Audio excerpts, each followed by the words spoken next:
Hello viewers, সবাইকে take day পয়েন্টে স্বাগতম। আজকে আমরা একটি প্রবলেম সলভ করব, সেটি হচ্ছে ফর লুপের মাধ্যমে। সো আমাদের প্রবলেমটা কি? আমাদের একটি মাল্টিপ্লিকেশন টেবিল তৈরি করতে হবে একটি নাম্বারের। সো আমাদের প্রবলেমটা হচ্ছে এরকম যে আমরা একটা ইন্টিজার নাম্বার নিব অ্যাজ ইনপুট হিসেবে, এবং আউটপুট হিসেবে আমাদের আসবে কি, এই যে নাম্বারটা আমরা নিব তার মাল্টিপ্লিকেশন টেবিল আপ টু 10 পর্যন্ত। অর্থাৎ আমরা যদি 5 অ্যাজ ইনপুট নেই, তাহলে আমাদেরকে প্রিন্ট করে কি দেখাবে, এই 5 এর 1 থেকে 10 পর্যন্ত যে নামতাটা আছে সেটা। অর্থাৎ 5 নিলে আমাদের 5 ইন্টু 1 5 হবে, 2 ইন্টু 5 10 হবে। সো এরকমভাবে আমাদের আউটপুটটা আসবে।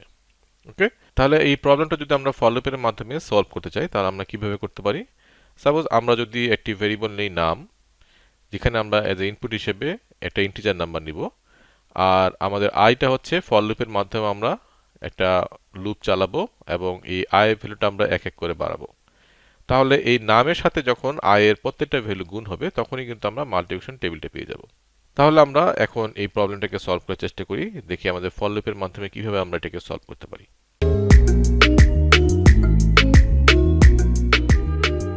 সাপোজ আমরা এখন মেইন ফাংশনের মধ্যে আমরা এই ইন্টিজার ভেরিয়েবলটা ডিক্লেয়ার করব ইন্ট নাম নামে এবং আই নামে। ওকে, এখন আমাদের ইনপুটটা হচ্ছে এরকম হবে যে আমরা একটা ইন্টিজার নাম্বার নিব, এন্টার এন ইন্টিজার নাম্বার। আমরা একটা ইন্টিজার নাম্বার নিব এবং এখানে আমরা স্ক্যানএফ এর মাধ্যমে এই ইনপুটটা নিব। সো আমরা স্ক্যানএফ এর মাধ্যমে পার্সেন্টেজ ডি দিয়ে নামের ভিতরে আমরা এই ইন্টিজার নাম্বারটা নিচ্ছি। এখন আমাদের ফর লুপ চালাতে হবে, তাই তো? So for, so I value আমরা 1 থেকে শুরু করব, এবং আই ভ্যালু আমাদের লেস দেন ইকুয়াল টু 10 হবে, এবং আই ভ্যালু আমরা এক এক করে ইনক্রিমেন্ট করব। সো এখানে আমাদের প্রিন্ট হবে কি, মাল্টিপ্লিকেশন টেবিলটা। সো আমাদের এখানে হচ্ছে percentage D into percentage D equal to percentage D.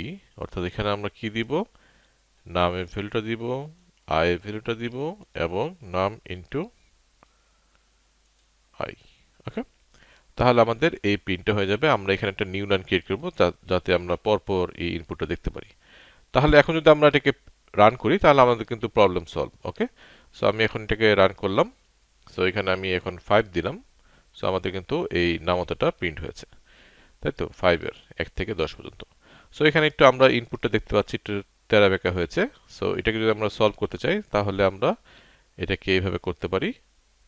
So এখানে যদি আমরা পার্সেন্টেজের পরে যদি 2 দিই, তাহলে আমাদের 2 ঘর পর্যন্ত আমাদের একটা স্পেস তৈরি হবে। তাহলে আমাদের লেটারগুলো একটু সুন্দরভাবে ডিজাইন হবে। ওকে, সো আমাদের যদি এখন 5 দিই, তাহলে আমাদের এরকম সুন্দর করে এটাকে আসতেছে। অর্থাৎ এখানে কিন্তু একটা স্পেস তৈরি হয়েছে, এবং এখানে এই একটা এই জন্য একটু সরে চলে আসছে। ঠিক আছে, সো আমাদের 2 ঘর পর্যন্ত আমাদের স্পেস। সো আমি যদি 3 ঘর স্পেস দিতে চাই, তাহলে আমরা 3 দিতে পারি এখানে।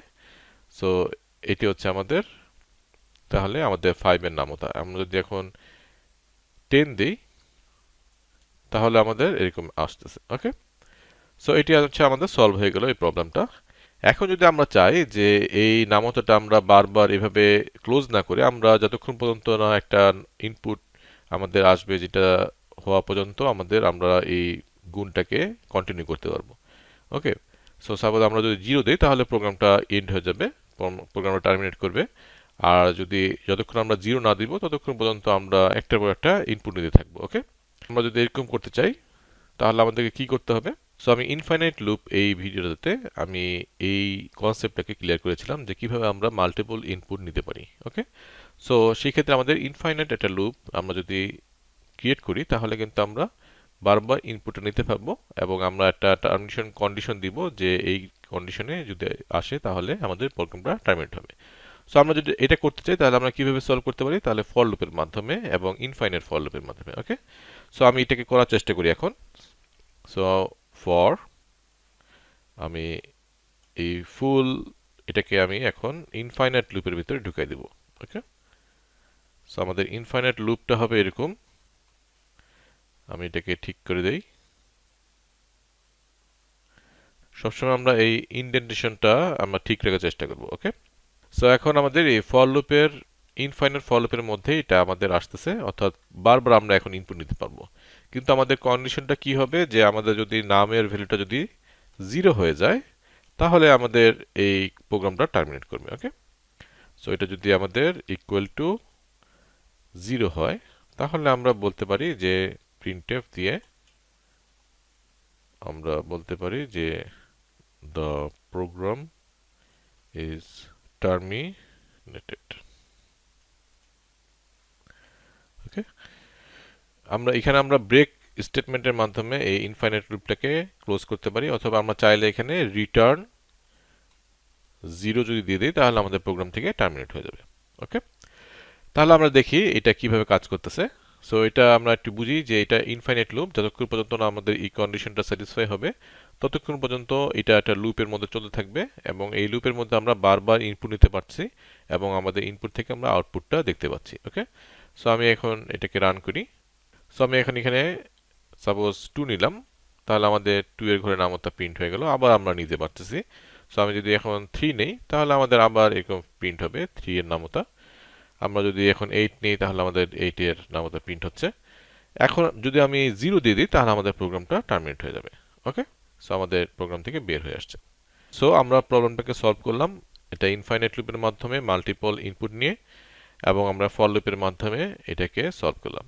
সো আমরা একটা ফর লুপের ভিতরে আরেকটা ফর লুপ আমরা এইভাবে ইমপ্লিমেন্ট করতে পারি। সো এটাকে বলা হয় নেস্টেড ফর লুপ, অর্থাৎ নেস্টেড লুপ আমরা কি, এটা নিয়ে আমরা পরবর্তীতে আরো ডিটেলস আলোচনা করব, আমাদের অনেক হেল্পফুল একটা টপিক। সো কিভাবে আমরা নেস্টেড লুপ আমরা ইউজ করতে পারি আমাদের প্রোগ্রামে, সেটা নিয়ে আমরা পরবর্তীতে আমাদের নেক্সট ভিডিওগুলোতে আমরা আলোচনা করব। ওকে, সো আশা করি প্রবলেমটা বোঝা গেছে যে কিভাবে আমরা সলভ করলাম। সো কারো যদি কোথাও কোনো কিছু বুঝতে সমস্যা হয় তাহলে প্লিজ কমেন্টে জানান, অথবা আমাদের ফেসবুক গ্রুপে জয়েন করুন, সেখানে পোস্ট করুন। সো আজকের জন্য এটুকুই, দেখা হবে নেক্সট ভিডিওতে। আল্লাহ হাফেজ।